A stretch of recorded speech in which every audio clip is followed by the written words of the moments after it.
Um, and I want to make a special thank you to all those that have contributed towards tonight's class. Thank you very much. Hashem should repay you many times over. I want to thank all those of you that came out special in person to be here, and those of you that came out special on Zoom to be here. We should all be blessed with a healthy year, a happy year, a sweet year, and God should protect all of our brothers and sisters throughout the world, especially in the Holy Land of Israel, the hostages, to come home safe and sound. No question, what happened today was quite remarkable. Of those beepers exploding. Yeah, there's 1,200 of them, or 3,000 of them. 3,000 of them. But how, but wait a minute, won't they reciprocate? Oh, I saw a good video. I'll send you later of the ad of Hezbollah ready to fight back. All of their warriors with crutches coming to fight. The main thing is we're not here to celebrate the downfall of our enemies, but we're here to ask God to make the right side victorious and change the heart of our enemies of being evil to be good. And until then, as what's his name said very well, Simon Wiesenthal, when he was asked whether he thinks it's the right thing to forgive the Nazis, he says he thinks that's God's department. His job is to arrange the meeting.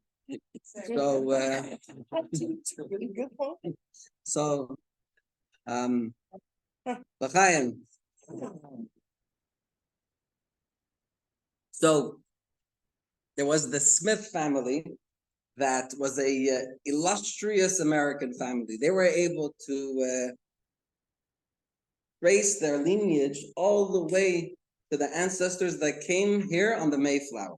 They were from the American creme de la creme. And they decided that it's important that they retain their family heritage and history, and they should write a book, a biography about their family.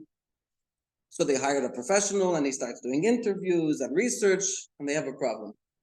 Because it's almost a perfect lineage, but on the way somewhere, they see that a great uncle, Clarence, who was a gun, a thief, and a murderer, and a real criminal. And in fact, Clarence was executed, capital punishment for his crimes by the government, electrocuted. So they weren't sure what to do. On one hand, they can't put him in with his story because it's going to be a stain on their golden legacy. On the other hand, to leave him out completely, it's not going to be a true story. It's going to be like most biographies. I mean, it's going to be not a true story, right? So what should they do? So the professional writer said, listen, leave it up to me. Under my expert pen, we'll all be good. The long anticipated day arrives when they get the first manuscript. And as you can imagine, the first page they go to is Uncle Clarence. And they read as follows. Uncle Clarence occupied a government seat of applied electronics. He was bound to his seat with the strongest of cords, and his death came as a complete shock. You have to know how to tell a story, right? You can't lie. You gotta know how to tell the story, which reminds me of the three retired Jewish men who lived in Palm Beach in Florida, and they had a very important, productive ritual every day. They would wake up in the morning at about 10 o'clock.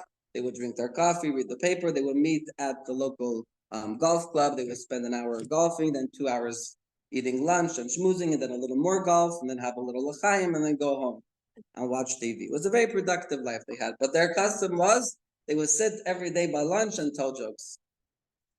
All the good jokes of their youth.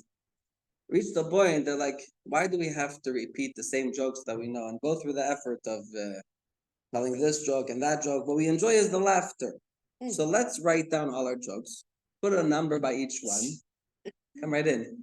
Put a number by each one. By each one of the jokes, we'll put a number, and you can take any seat that you see. Make yourself comfortable. We'll put a number by each joke, And instead of going through the hassle and wasting time of telling all the jokes, I'll say, number 43, and we know what 43 is, and I'll start laughing. So one day, they're sitting there, the three of them, number 43, and they're laughing, and 22, and they're flotsing. And then a fourth guy who wasn't part of this group, didn't know what's going on, sits down, and he sees they're saying numbers, and everybody's laughing. So he figures, let him take part. He says, 92. Stone cold face. No reaction. So he says, I don't understand. You guys say numbers, everybody laughs. I say a number and nobody laughs. Why not? They say, you got to know how to tell a joke.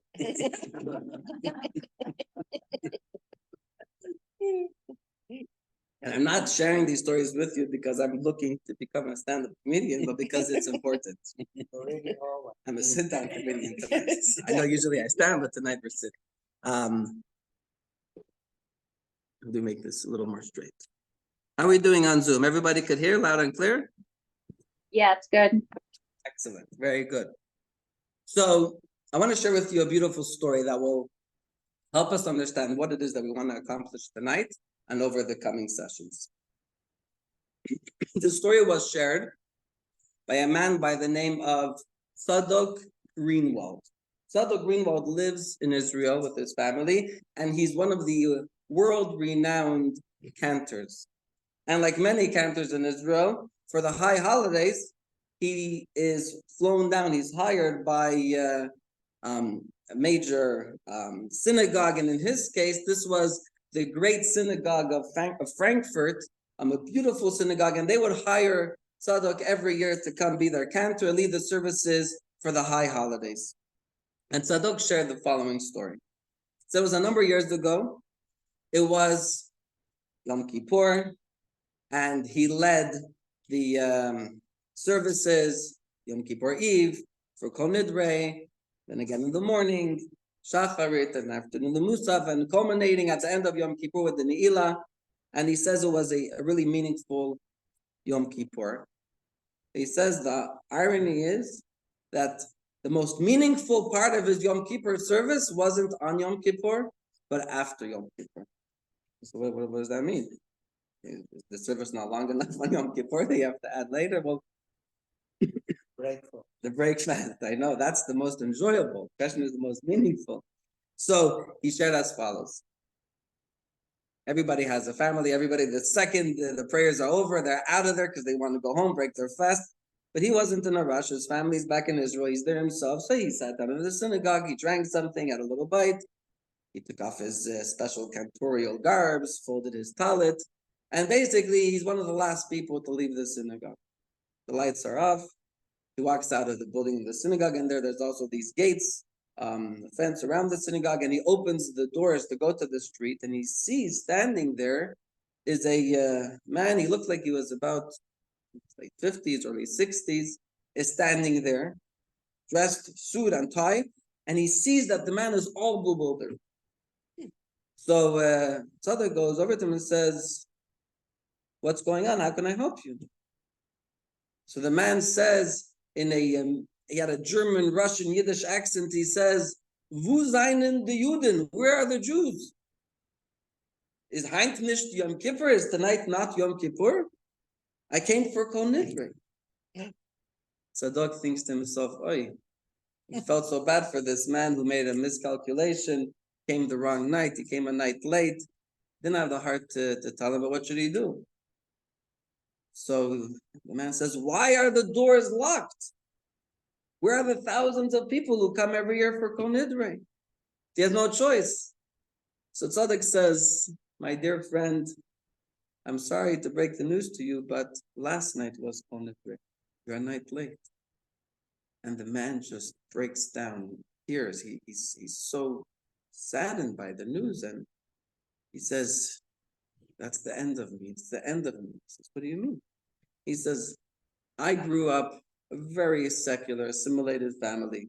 And my dad used to tell us, yes, we don't observe, we don't practice Judaism, but we are still Yudin. We're still Jews. And a Jew comes to the synagogue once a year for Kol Nidre. And he says, every year I would come together with my father once a year for Kol Nidre. And after my father passed, I haven't missed a year of Kol Nidre because I know when I come to the synagogue for Kol Nidre, that keeps me Jewish. And he says, now it's all over. My Judaism, my Jewishness is over. I missed Kol Nidre. I'm not a Yud anymore. So Tzadok puts his hand around this man and says, come inside with me.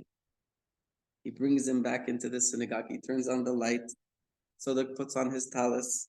He holds the man's hand and walks up to the pulpit, the bima where he would stand and lead the services. He opens up his prayer book. He opens the man's prayer book and he says, you and I together, we're going to do Kol Nidre here and now. Yeah. And Tzadok says that this was his most meaningful Kol Nidre. Why? He says typically when he is singing the Kol Nidre, yes, it's Yom Kippur, but he knows there's a few thousand people in the synagogue. He knows he's thinking about, is he going to do a good job? What are the people thinking? Will the board of directors hire him again next year? He's trying to think about the prayer, but the reality is he's human and there's other thoughts that enter his mind. He said tonight, at this Kol Nidre, there was no one there. It was just him, this gentleman, and God. He says it was the most moving Kol Nidre he ever had. And when it was over, the gentleman tells him, come sit down. The gentleman tells him, you don't know what you've done for me. Thank you so much. And Tzadok said that every year that followed, the man would be there at the front of the synagogue, come Kol Nidre, and he said, you remember me? Do you remember what you've done for me? You have given me the ability to stay connected. And he was so appreciative for what he did for him. And I share with you this story because I think Tzadok's story of this man who came to the synagogue on Yom Kippur and saw the gates closed and says, why are the gates closed? Perhaps is a story that repeats itself tens of thousands of times every year for the high holidays. Jews who show up, maybe they literally, physically show up in a synagogue and the doors are open, but the doors to their hearts, the doors to their souls, they're closed. They say, I'm here. I don't know why I'm here. My parents told me I have to come to the synagogue. I come. My grandparents said I have to come to the synagogue. I come. But my doors to my heart, to my soul, to be able to personalize, to make the high holidays meaningful and real, these doors seem to be locked. Whether it is due to apathy, couldn't care less, or ignorance, due to not having an education to know about it. You know the difference between apathy and ignorance? I don't know and I don't care. Or ignorance and apathy, right? So, or it could be some people are turned off by the intensity of the high holidays, or maybe sometime they walked into a synagogue and someone rubbed them the wrong way. I've heard firsthand the story of someone who said they never go to synagogue. Why? Because when their grandparents came from Europe to America, and they figured finally we're in the land of the free, we're not going to be oppressed. And they came to the synagogue somewhere in America, and they said, oh, we're here to pray. And they said, you have a ticket? And they're like, a ticket? What do you mean? He says, no ticket, you can't come in. And they said to their kids, we are never going to walk into a synagogue. If this is what Judaism in America is, we don't have anything to do with it. So there's so many reasons of why people may find the doors of the high holidays to be closed. Or perhaps they are opened, but we could open them even more. And we can turn on the lights in the synagogue to be even brighter and more meaningful. And that's what we hope to accomplish tonight and in the coming weeks, to be able to open up the doors of our souls, the doors of our hearts, to be able to really enter the high holidays in a way that we should be able to experience them in a meaningful way, in a personal way, in a uplifting way, and in a joyous, happy way. Sounds good? Yeah. So the doors are opened. If you want to walk out, you can come in, you can go out, whatever, no pressure. Those of you on Zoom, you don't even have to go anywhere. But nah, why log out? Just keep walking away. No one will. But that is what we hope to accomplish. With that said, where are we holding the time? We're doing perfectly with time. So with that said, tonight we're going to focus on one of the most central themes of Rosh Hashanah and the high holidays. One word answer. When the high holidays come to mind, give me one word that you associate with the high holidays. Spell out. Judgment. New Year. New Year. 2 years. 2 words, but we'll put them together. It's okay. What else? Honey. Good. Reflection. Last time when I asked this question, I heard brisket. Teshuva? Teshuva, Doesn't know how to say it in one word, but all truth coming together. unity, community, right? Okay, so one of, and Rachel mentioned this, one of the central themes of, and it's also connected to reflection that you said, one of the central themes of the high holidays is a Hebrew word called teshuva. Have you heard this word before? Teshuva? In fact, the days from Rosh Hashanah until after Yom Kippur are called the 10 days of teshuva. So it encompasses the high holiday season. Teshuva regularly is translated as repentance. Now, tonight we're going to delve a little bit into this concept of teshuva, starting with the following. One of the key ingredients of teshuva is confession, right? If you want to be able to repent for the wrongdoings that you've done, you have to acknowledge your mistakes. And over the high holidays, we have the confessional prayers. And if you remember this idea of the confessional prayers, right? Is confession a regular thing in Judaism or not? I feel like just saying joke 42 because I have a feeling I've said this joke more times than any other joke about, remember the joke with the confession? Oh, yeah. You remember the joke? With confession, with the rabbi? Not 42, okay. The rabbi who gets a call one day from his friend, the priest, and says, Rabbi, I'm going out of town next week Sunday. Can you do me a favor? Can you take me over in the confessional booth? Rabbi says, I don't do those stuff. He says, don't worry. Just do me a favor. Not as a religious person, just as a friend. He says, I don't know what to do. He says, come. This week, come sit in the booth with me. You'll see how it works. And then you'll be able to take over next week. Okay, fine. So the rabbi says, I'll come. He's sitting in the booth with the priest. None of you remember this joke. Oh. That's amazing. I can say all my jokes again now. You guys are going to be in for a good night. No, they say a good joke you can say once a year. A meaningful story twice a year. A teaching of Torah you can say twice in the same speech. But so he's sitting there with the priest, and the first person walks in and says, "Forgive me, Father, if I have sinned." And the priest says, "What have you done?" He says, "I committed adultery." The priest says, "How many times?" He says, 3 times. So the priest says, "Put $5 in the charity box. Resolve not to do it again, and you're forgiven." Okay. Minutes later, next person walks in. "Forgive me, Father, if I have sinned." "What have you done?" "Committed adultery." "How many times?" 3 times. He says, "Put $5 in the charity box. Resolve not to do it again. You're forgiven." He says, "Rabbi, you want to try it out? See how it works?" He says, "Okay." Next person walks in. "Forgive me, Father, if I have sinned." The rabbi says, "What have you done?" The man says, "Committed adultery." The rabbi says, "How many times?" The man says, "1 time." The rabbi's thinking, he says, "Well, today is your lucky day. Do it 2 more times, 3 for $5." So we're not so good in this. Now you remember, yeah? So it's not usually you think about confession, it doesn't what comes to mind isn't rabbis, we're not good at this thing. Business maybe, but not, it doesn't work. You can't put a $5 in the pushka and suddenly, you gotta do the work. But the truth is that on the high holidays, we do have confession, not to people, but to God. In our prayers, we have the confession. And there's something very strange about the confessional prayers on the high holidays. You may remember, you're here at that part of the service, but on Yom Kippur, as well as in the week leading up to Rosh Hashanah, when we have the Selichot prayers, the way traditionally, and this is one of those things that are across the board in all types of synagogues, all denominations, when they recite the confessional prayer, it's sung. And it's ay ay ay ay ay ay ay ay ay Ashamnu Bagadnu, and we go through 22 words corresponding to the 22 letters of the Hebrew alphabet, saying another thing that we have done wrong, and make this confession. And then we pause and we sing again. Ay ay ay ay ay ay ay ay ay. Also, there's a short confession, and then we have the long confession for this and that I've committed. It's like a good long list of 50 confessions. And then also there we pause the middle and we sing V'al kulam, for all of these. Compassionate and forgiving God, please pardon us, please forgive us and cleanse us. Let me ask you, you ever tried an apology?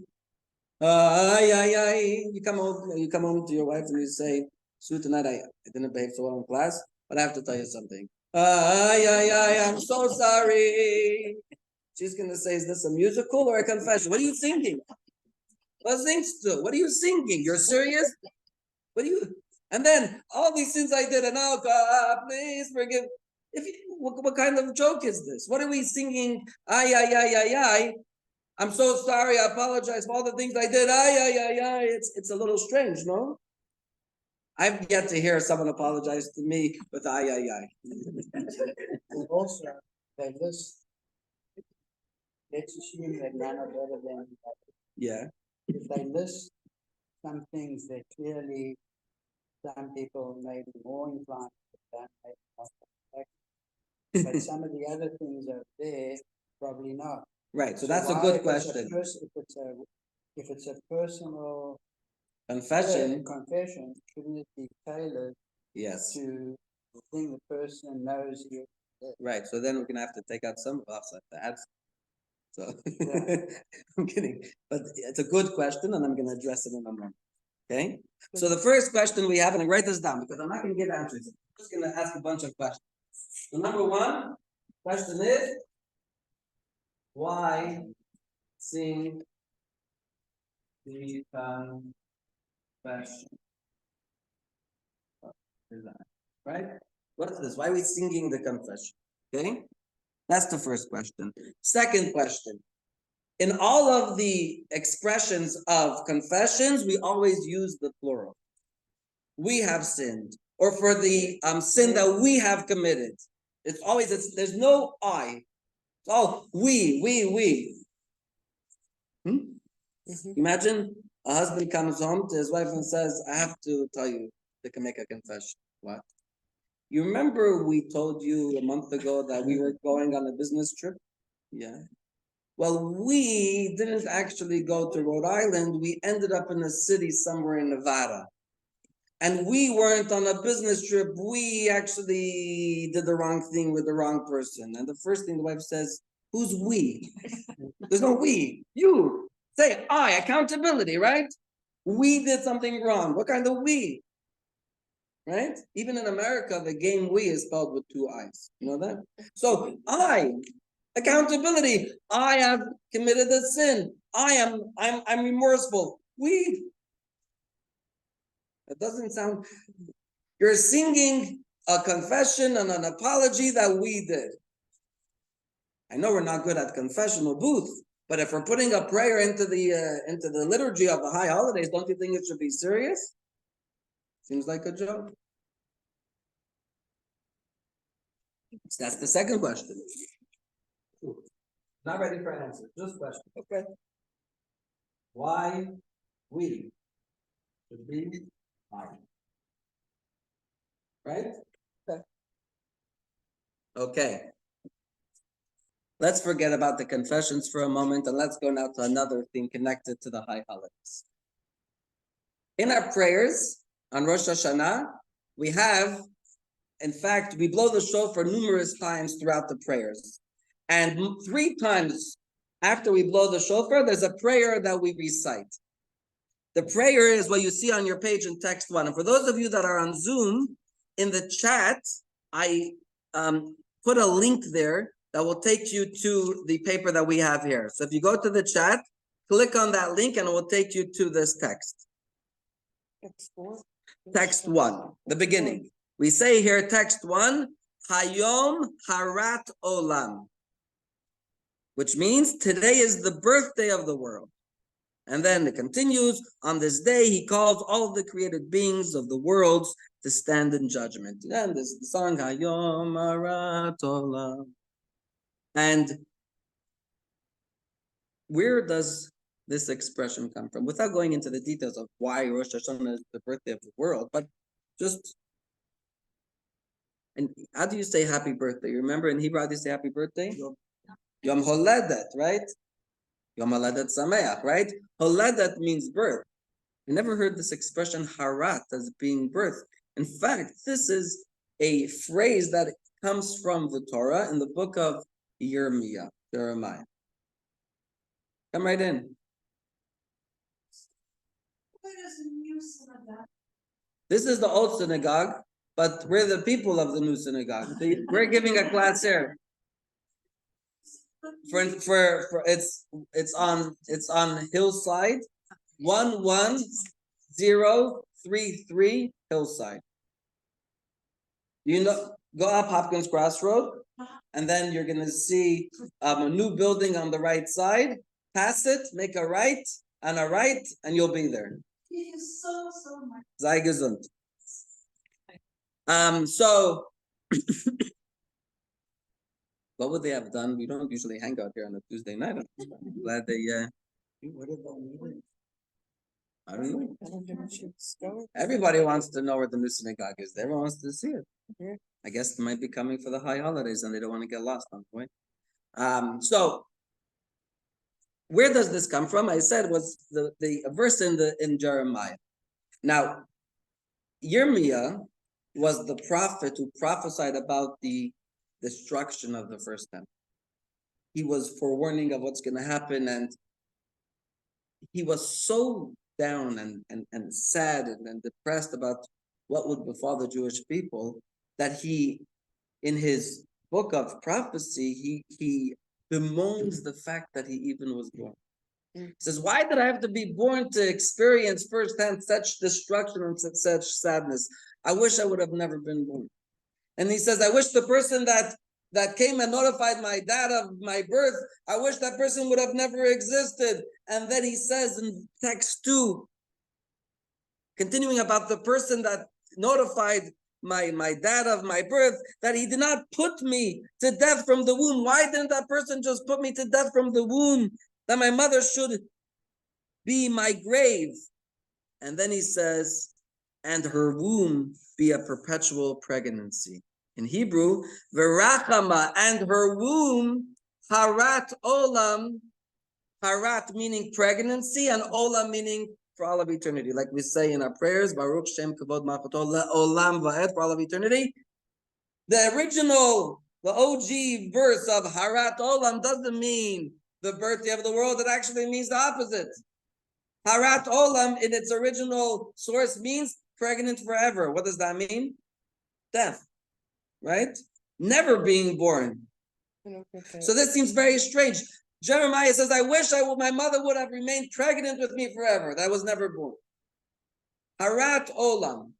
And our sages, when they write the liturgy of the high holidays, they take a phrase that is in the context of Jeremiah, not the only place where you see these words, that connotes perpetual pregnancy, and they change it around and they say, Hayom, today is Harat, the birthday, Olam. Olam means forever, and Olam also means the world. Today is the birthday of the world. What's the message here? What is the meaning here? Let's write that down so we remember. Question number 3. Harat Olam.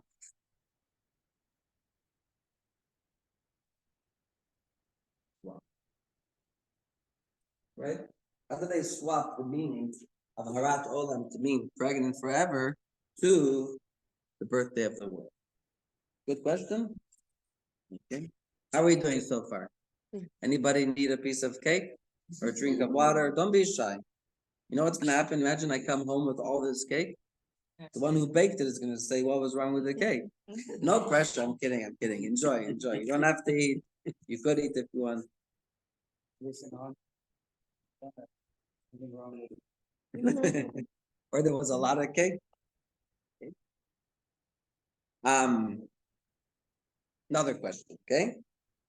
This is this week's Torah portion, and this is amazing because every year, this week's Torah portion of Kitavo always comes as 2 or 3 weeks before Rosh Hashanah. That means there's a message here that is a helps us prepare for the high holidays. What do we have in this week's Torah portion? Something called Vidoy Maaser, the confession of the tithes. Now, it doesn't mean you confess that you didn't tithe. It means something else.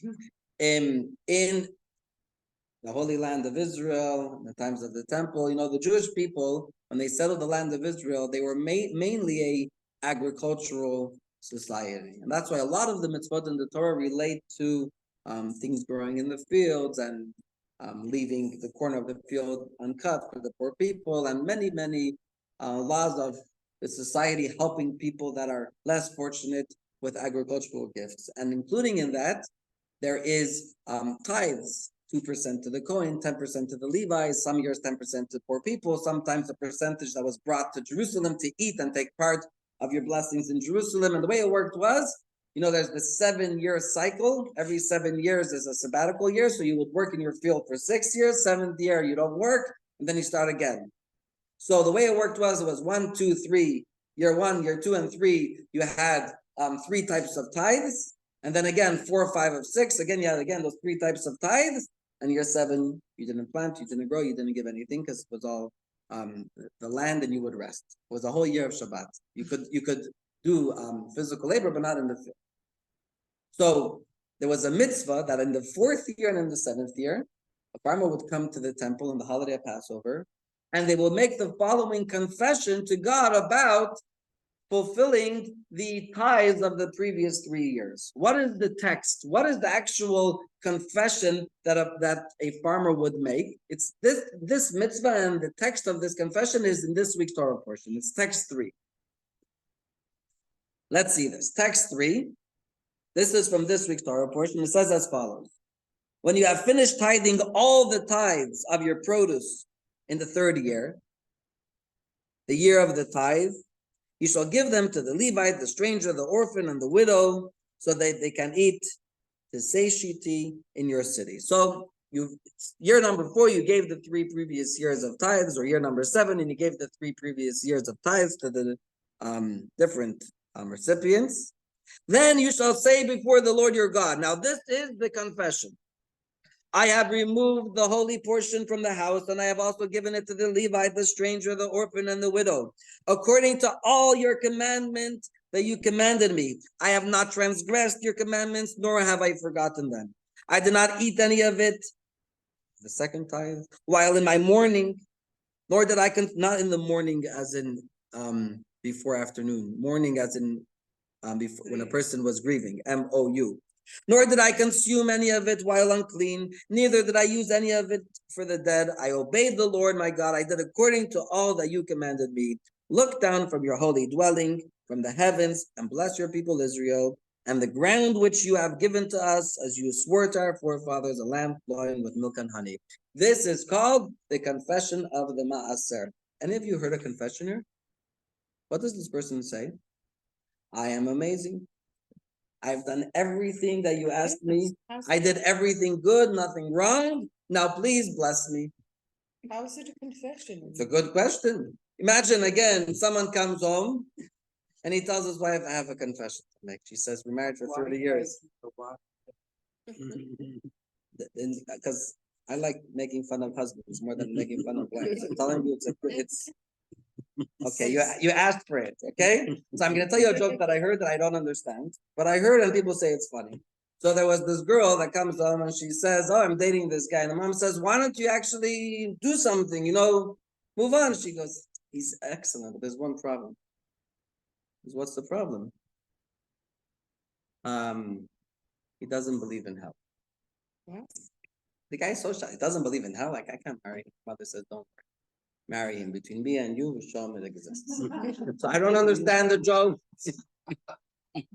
Chuck, don't explain it. Believe me, don't explain it. You're safe with that one. I told you, I don't understand the joke. I don't know why people are laughing. But you wanted to know why I only make fun of husbands? It's because it's just safer like that. So the husband comes home. No, because it's a good. So he says that 30 years that she says 30 years I haven't heard these words. You have a confession. What's the confession? He says, I'm just an amazing husband. 30 years, I never forgot anything. I never forgot your birthday. I never forgot what time we made up to go out. I never forgot about picking up our kids from school. I never forgot to drop them off. I never forgot your lunch. I never forgot to ask you how you're doing. I'm in tune. I'm compassionate. I'm pathetic. I'm kind. I'm generous. I'm there when you need me. I'm out of there when you don't want me. I'm a good father. I'm kind to your family, and I give you the space when you want to be with my family, not. And now you make a good dinner. I don't think that's going to go over so well. What? Number one, why are you calling that a confession? And number two, what? Also, you're telling God what you've done. Don't you think God knows? Right? You come to the temple every 3 years and you say, God, I've done every, and it's not a loud confession that you make an announcement. It's in an undertone, quietly. You're telling God, I've done everything right. Don't call it a confession, and even if you're going to call it a confession, what's the point? My friends, the answer is as follows. It is a very healthy thing, and it's a very Jewish thing for us every now and then to stand before ourselves in the mirror or stand before God and to tell ourselves, we are good. We are noble. We do things right. We do things correct. We try our best to do things in the right way. It's so important. Part of confession, part of being able to confess our mistakes is to beforehand be able to say, but I am good. Let me elaborate a little more and explain this. Imagine a wife comes and tells her husband, that works better, a husband that tells his wife, I'm sorry. I'm sorry for what I have done. Not only I'm sorry for what I've done, I'm sorry for everything I do, because everything I do is wrong. I'm just sorry for being me, and I'm just wakes up in the morning. I'm sorry for what I'm gonna do today. Is that an apology? You know what that is? It's another way of saying you're not. I can't please you. You're pathetic. I'm always wrong. There's nothing I could do to make you happy. That's not an apology. In order for us to be able to confess, we have to say, I am good. I usually do things the right way. But this time what I said was wrong. So I'm sorry for what I said. Not I'm sorry for me. If we don't recognize who we are not sinners. We are not mistakes. We are, if we look at ourselves through the prism of our souls, of our neshama, we are perfect, pristine, beautiful people who sometimes or oftentimes do the wrong things. But we are not a mistake. We make mistakes. We are not sinners. Sometimes we commit sins. We're not mean people. Sometimes we act in a mean way. We should never define ourselves by our shortcomings. That is not how Judaism views us, and that is not how Judaism asks us to view ourselves, especially in the context of teshuvah. Because teshuvah does not mean repentance. Repentance means change who you are and act like someone else. Teshuvah means returning. Stop acting like someone else. Act like your true self. Return to who you really are. Because who are you? You're Why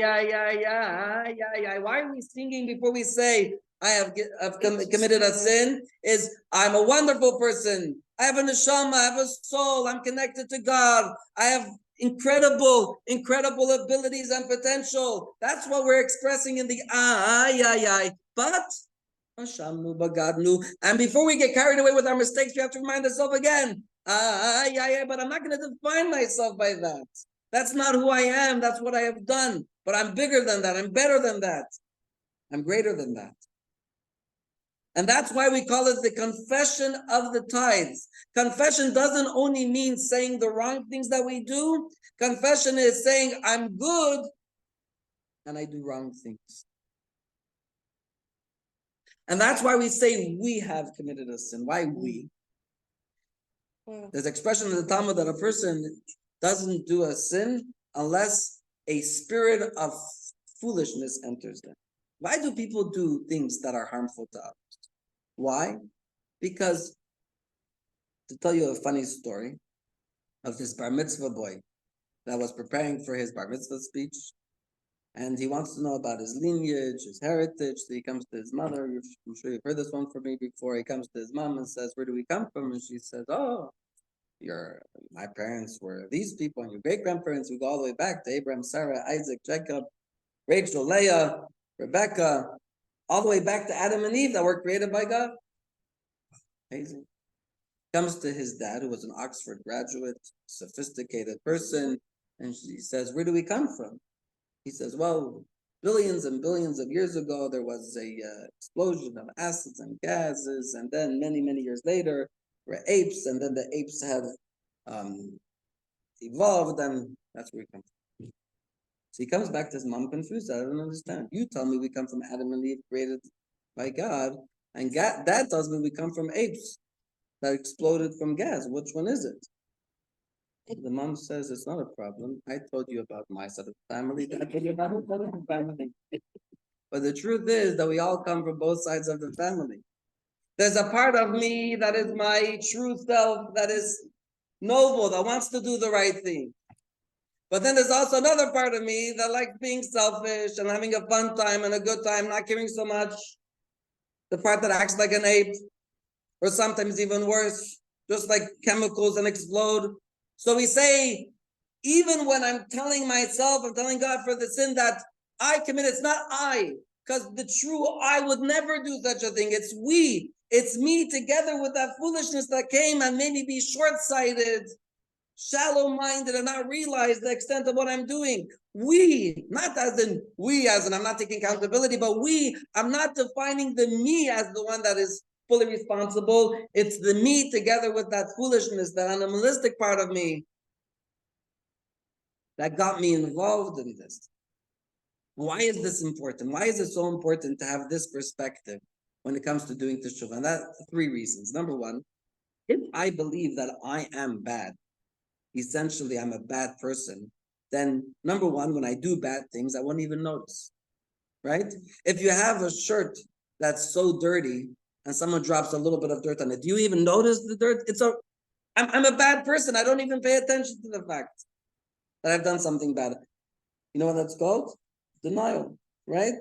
You know the story with the guy who used to go into the bar every night and ask for 2 glasses of Glenlivet, night after night.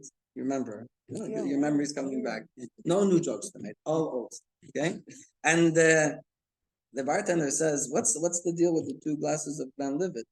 Why don't you just, instead of 2 shots, just take one bigger glass? What's 2 shots?" He says, "Well, I had a late friend who I used to come always to a bar together and drink with him every day after work. And to keep his memory alive, I come and I drink one for me, one for him, and we keep our friendship alive." Oh, he says, "That's beautiful. It's good for you and it's good for business for me. You're drinking for a customer that's not here. It's wonderful." One day the guy comes in and says, "Can I have 1 glass of Glenlivet?" He says, "What's going on? What happened to your friend? You're not drinking from anymore?" He says, "No, no, I'm drinking for my friend, but I quit drinking." What's that called? Denial, right? Yes.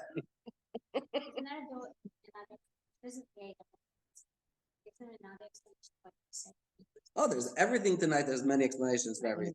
Yeah. Because we are one soul, so if I bad, it affects everything. Right. That's right. That's why we'll also mention that Alan asked, why do we say things that we didn't do? Part of the answer is we say we collectively. Chances are there's somebody out there who was, but that doesn't fit so well with the theme of what I want to say. So that's why I didn't mention it. But it's true. It's true, but there's a lot of truths. Yes, but it answers your question. That's right. But so the first thing, if you view yourself as a bad person, you don't even realize that you're making mistakes. Number 2, even if you do realize, why should you care? Well, why would I expect anything differently from me? Right? I'm a victim of my circumstances. This is what's expected of me. Like that other guy who will come to the bar and ask for a drink, and when he finish drinking it, and take his glass and throw it at the bartender. So the guy says, "What's this? What are you doing?" He says, "Oh, I'm so sorry. My mom was an alcoholic. My dad was an addict, and had such a rough upbringing, and I just suffered from such anxiety and trauma. I'm so sorry." He says, "Okay, but don't do it again."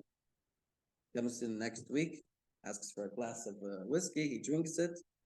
takes it and throws it at the bartender. He says, "What are you doing?" He says, "I'm so sorry, but there were people in my life that used me and did the wrong things, and I feel so bad for what I have done. I'm so sorry." The guy says, "Listen, either you go for therapy or I call the cops." He says, "Okay, I'll go for therapy." A year later, guy comes back in. "Can I please have a glass of whiskey?" He gives him a glass of whiskey. He takes the glass and he throws it at the bartender. He says, "I don't understand. Did you go for therapy?" He says, I went for therapy and now I'm not embarrassed anymore." God forbid to belittle therapists. It's a joke. I know it's a joke. But what am I saying? If I'm bad merchandise, should I feel bad about the fact that I act that way? I think you're capable. You know. So why should I care? Fine. The first guy wasn't even aware of it.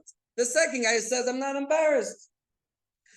Take it a third level is, I'm aware of it, I'm embarrassed of it, but how could I expect to do anything different? How can I change? I can't be someone who I am not.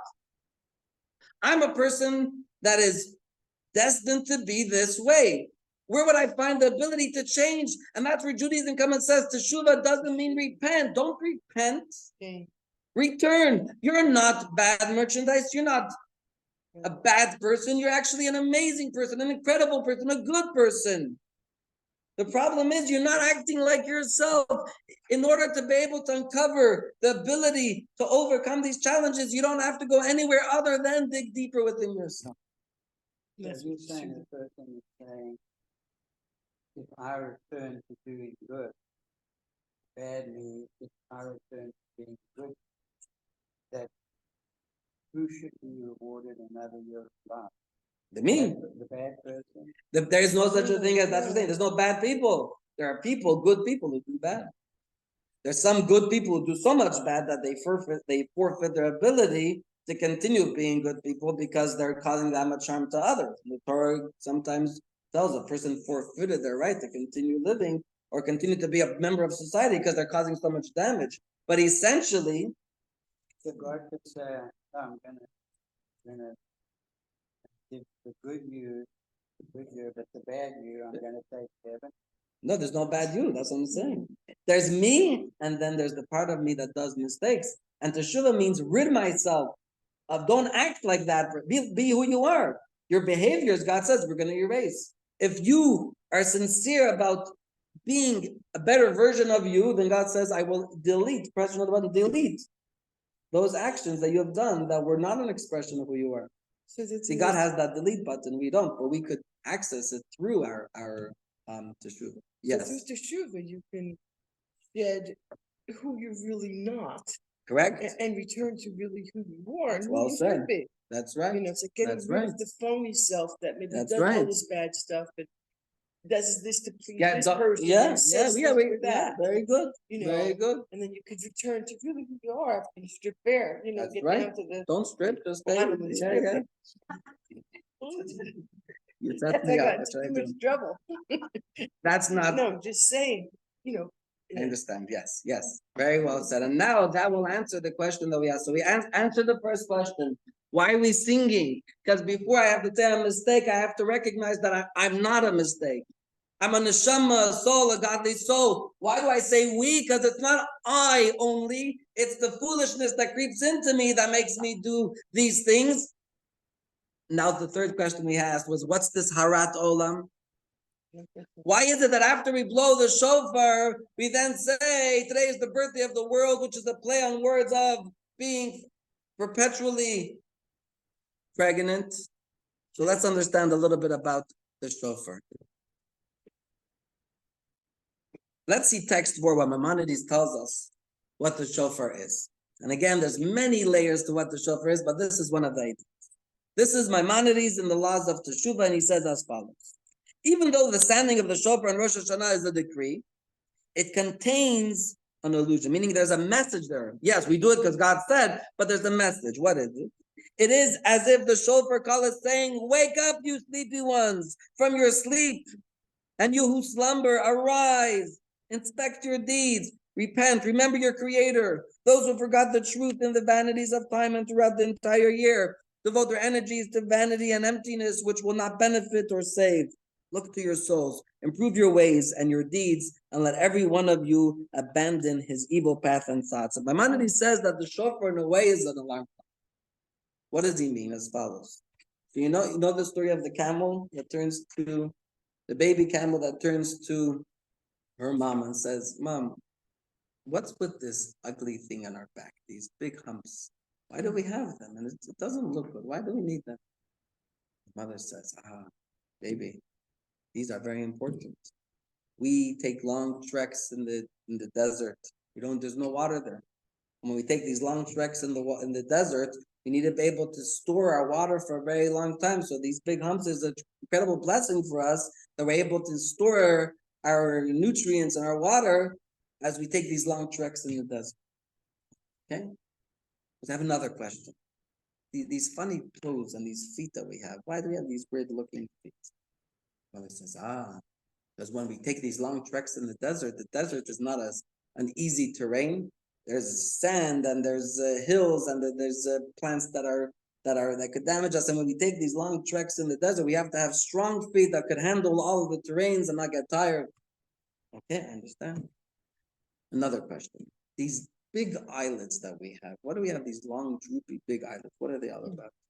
The mother says, when we take these long treks in the desert, sometimes there's sandstorms, and there's a lot of sand that's blowing, so the eyelids help protect our eyes, so sand doesn't go into our eyes when we are taking these long treks in the desert. So the baby camel says, "Mom, I have one more question. If we have humps, so we have water when we take long treks in the desert, and we have these toes for long treks in the desert, and we have these eyelids to protect us from the sand in the desert, my question is, what are we doing in a cage in the Bronx Zoo?" The shofar is the voice of our soul. The shofar represents the cry of our true self, our neshama. The shofar is the ram's horn that was there when Abraham encountered the shofar. The shofar is the sound that was blasted at the foot at Sinai when the Jews received the Torah. The shofar is the call to us and says, you have an incredible godly soul.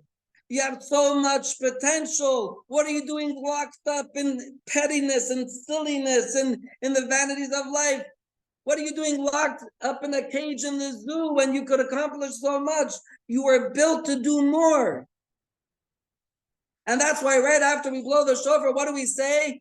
Hayom harat olam. Our sages were brilliant when they said, there are so many things, not literally but figuratively, that we may be pregnant with. Pregnancy means the ability, the potential for new life, for new gifts. And what happens when a person remains pregnant forever? Their potential is not actualized. And our sages say, as we hear the sound of the shofar, the call of our soul, of our pure neshama calling out to us and saying, when will you give birth already? When will you stop letting your potential waste away? When will you be the true self that you're capable of being? Such an incredible lesson, such an incredible energy that Rosh Hashanah offers us. It's the doors that open up on Rosh Hashanah invite us to be able to connect with the truest part of ourselves. You know the difference between adults and children? There are many differences, but one of them is you're a young child, you turn to parents and say, "Oh, you're the worst mother, you're the worst father. I don't want to ever speak to you again." Buy them a Slurpee and they're going to be your best. They don't hold on to grudges, right? Kids don't hold on to grudges. However, an adult, you get into a fight 50 years later, they're not going to invite you to their grandson's bar mitzvah. Why? Because kids prefer to be happy over being right. Adults are always going to be prefer to be right over being happy. I'll be miserable.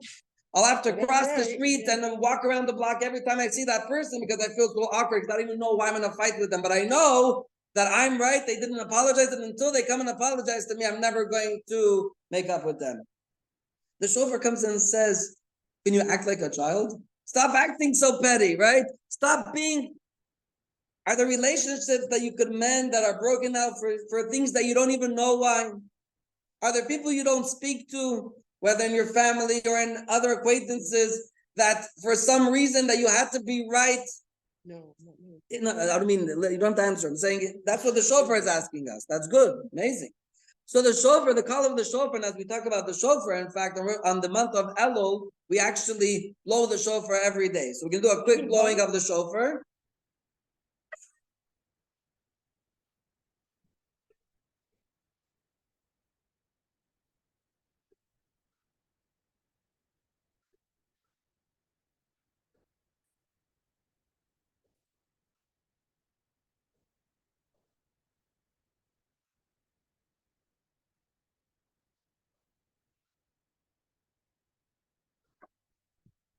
Rosh Hashanah, we do this 30 times. The blast that we did, we do 30. This was 10, we do 30. Now, this is such a profound lesson for us. What teshuva is. I'm not a mistake. I'm good. I have a neshama. I am a pristine, godly soul that has the ability, harat, has within me unlimited potential. And therefore, when I acknowledge the mistakes that I do, I notice them because I know it's not me. And I know that it's not, I should care about it because I have the ability to change it. And I express that when I sing my confession. And when I hear the sound of the shofar, it reminds me of who I'm truly capable of being. And I follow that with the message of it's time to give birth. It's time to actualize your potential. It's time to find those broken areas of your life that are not truly a reflection of who you truly are and try to fix them. Don't be afraid. Don't be afraid to be the real you. That's what the teshuva means. And that's what Rosh Hashanah invites us to participate. But easier said than done. It's very easy to say that Rosh Hashanah, as I hear the sound of the shofar, I'm going to turn to God and say, I'm just ready to change my life and to become devoted to you all the way. Things that change, when you go up very quickly, you also fall down very quickly, right? It's also not practical. Am I going to mend every broken relationship? Am I going to find every area where I'm lacking and change it? So how do I deal with this? Rest if the repentance or the return is saying, I'm going to do good, but the person listening is God. And some people will say, but we don't know but if you harm the person. Now you have to say, you say to the individual, No. say, yes. When you part of on Yom Kippur in this season of the high holidays, we actually have the tradition to ask for forgiveness from our fellow people because you guys forgive me for what I've done. God says, well, speak to the person you harmed. So that's before we even begin the conversation of us between us and God. If in those areas that are social, if we are lacking, that we need to first ask for forgiveness from the person that we may have harmed. But there's also a lot of areas of Judaism that we can be turning to God that are not necessarily interpersonal, but more between us and God. And there it's not necessarily harming others. And here too, God is asking, where are you? And here I would say is where we have a harder time saying, I don't know, I'm just going to change my whole diet and I'm going to change my schedule and every week Shabbat, 25 hours and etc. How does that work? So how could I say I really want to become the truest version of myself as my soul is able of being, but not all the way and not that much? How does that work? So here we have another verse in a prayer that we add into our prayer specifically during the high holidays. It's from Psalm 130. How are we doing with time? Psalm 130 is added to our prayer every day during these 10 days of the high holidays. And in there we have text 5, which is the verse that says as follows. For forgiveness is with you in order that you be feared. Which seems to be counterintuitive. Usually people that are very kind and forgiving and compassionate are not feared, they're loved. Because God is forgiving, therefore he's feared. How does that work? The truth is that really is the way it is. Because think for a moment. Imagine a teacher that first day of the school comes into the class and puts on the board a list of all the rules. No getting out of your seat, no talking, make sure you're in class 5 minutes early and you have all your supplies ready to go. A list of consequences of what happens if they don't follow along, and then the materials that they have to learn and the time they have to dedicate. And one of the students raises his or her hand and says, "Teacher, this won't work. I've got ADD, ADHD, and I can't sit for that long still. I am gonna need breaks, and I'm not up to this level. I don't think I'll be able to do it. And in this class, the passing grade is 90. How does that work? Like, is there any wiggle room?" The teacher says, "No, this is how it works, and you're going to do it." What does the student say? "I'm out. Why bother? I know I'm not going to be able to meet the standard that's being asked of me. There's no forgiveness. There's no wiggle room. There's no accommodation. I'm not afraid of this teacher. I don't even reckon with this teacher. I completely dismissed this class and this teacher. Why bother trying if I'm not capable of doing it?" But if the teacher then says, "Of course there's room. I'm not stuck. I know there's a high standard, but if you're not capable of being there, of course I could forgive the things that you don't do well. But let's work together, and where you're at, you didn't choose to have this difficulty with concentrating, and it's not your fault that you don't know this information yet. Let me help you." What will happen then? How does the student respond to this teacher? Will the student then accept the authority of this teacher and want to make the teacher happy and listen? Much more. So if God was the kind of God that says, "I give you 630 commandments plus tax, and you got to obey all of them. You were born into a family that didn't teach you any of it. It's not my problem. You're Jewish. This is what you got to do. You don't like it. If you do what you have to do, you go to this place. You don't do what you have to do, you go to that place." Well, unfortunately, many Jews believe this is what Judaism is. It's all or nothing. Comes the prayer in the high holidays and says, that's not how God is. Now we refer to God during the high holidays so many times. Avinu Malkeinu, our Father, our King, our parent, our King. We turn to God. Yes, you have the love and the compassion of a parent, but at the same time, you also have the ability of the King. Parents love their children, but they can't make everything happen for them. The king has everything in his hand, but he doesn't care so much. God has both. He cares and he can do it. So God is a loving parent.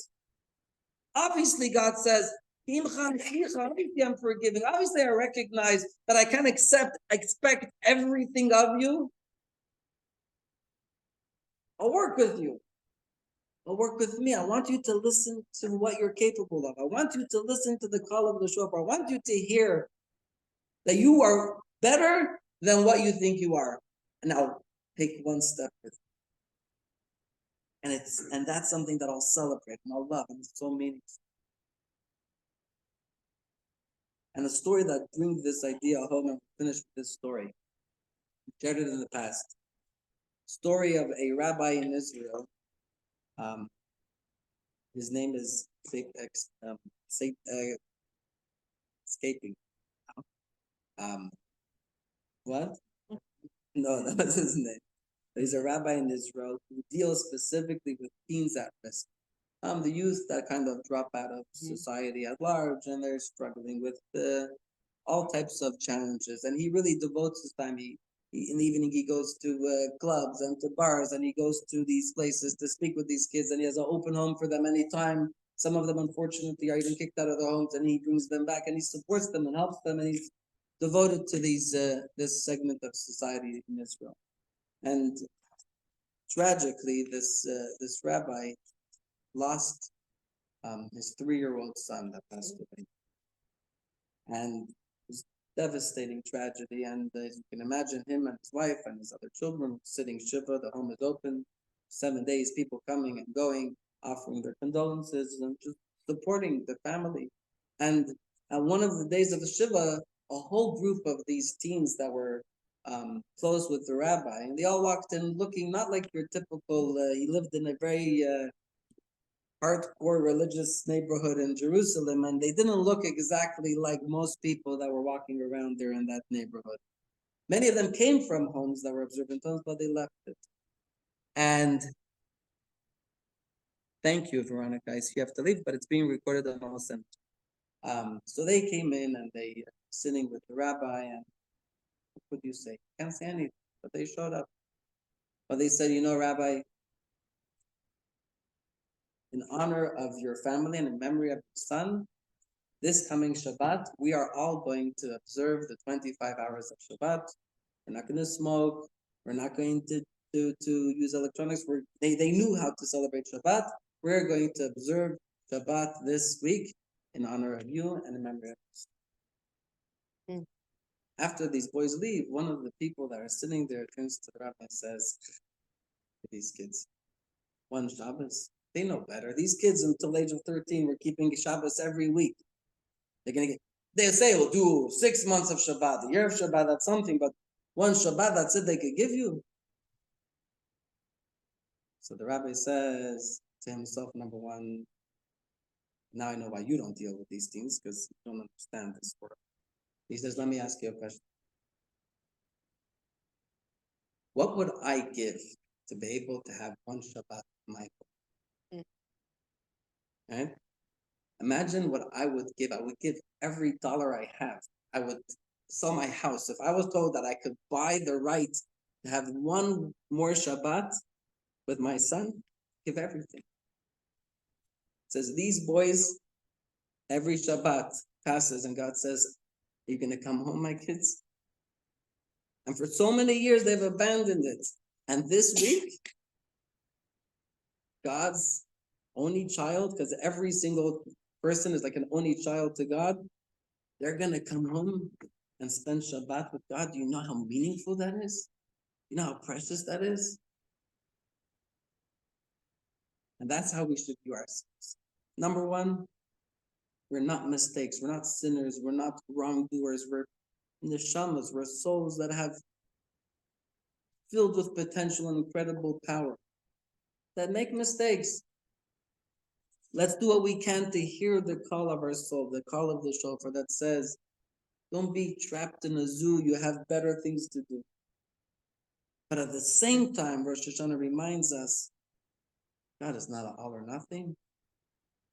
Fine, as we hear the shofar being blown on Rosh Hashanah, as we sit in the synagogue, or wherever it is on Rosh Hashanah, let's try to identify one area of our life that we're not necessarily acting as true to ourselves as we can, and resolve to be more ourselves in that area. Something that is doable. Doesn't have to be something that other people consider big. You know why? Because Judaism is not about how much you do, but how much of you is doing it.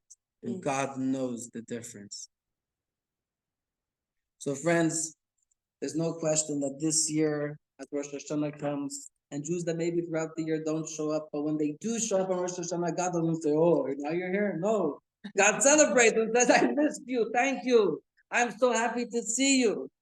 And without a doubt, that this coming year, 5785, is going to be a year of blessings, a year of end of all hostility for each one of us personally, to have everything that we need physically, materially, emotionally, good health, and happy relationships, and friendships, and success, and growth, and learning, and meaning, and everything and anything that we might need in our own personal lives, and for the Jewish people as a whole, especially our brethren in Israel and all of humanity, people throughout the entire world. It should be a year of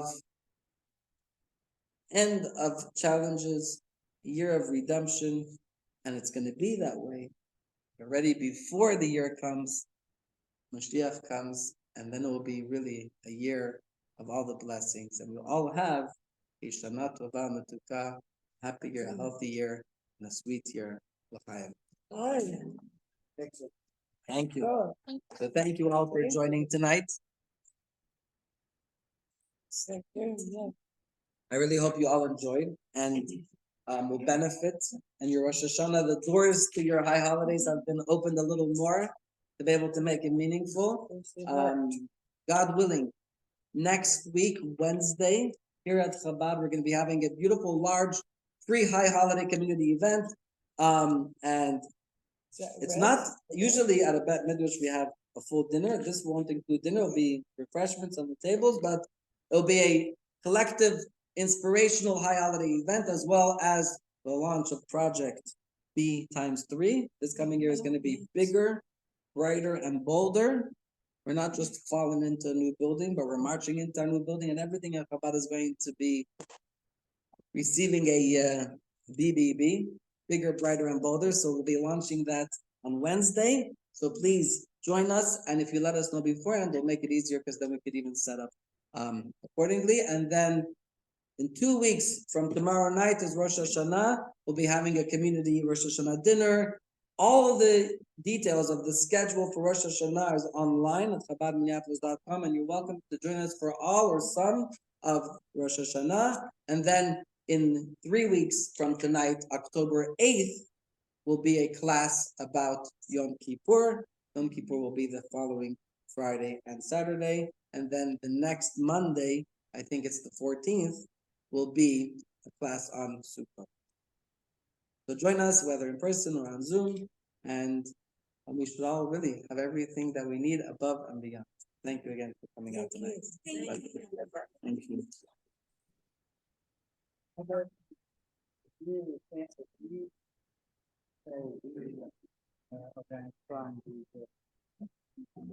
Yeah, but you know, you're going to get that part of this. Yeah. What's for? Not but The truth is that in a way, you're very welcome. The truth is that we do that because in an apology, typically when you have someone that you not just a random person, I'm sorry for what I did. You cut somebody up, you say I'm sorry. No, I'm not talking about like someone that you care about. Typically, you'll say is, "You're very welcome. So nice to meet you. Come again. You're always welcome." He's also a fellow South African. Where are you from? Oh, a Landsman.